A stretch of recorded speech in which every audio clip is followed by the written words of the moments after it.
আমাকে মাটি দিত আমার ছেলে, আর এখন আমাকে মাটি দিতে হবে একমাত্র ছেলেকে হারিয়ে পাগল প্রায় মা নীলুফা আক্তার।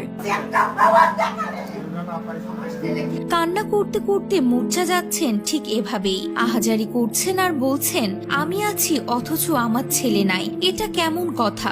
আমারে মাটি দিব আমার ছেলে, আর এখন আমারই দিতে হইব তাকে মাটি। নিজের জীবন বাজি রেখে সাহসিকতা ও দক্ষতা দিয়ে জনমানুষের জীবন রক্ষা করেছেন চট্টগ্রামের পতেঙ্গায় বিধ্বস্ত হওয়া প্রশিক্ষণ বিমানের পাইলট, যার জন্য বড় ধরনের ক্ষয়ক্ষতি এড়ানো গেছে।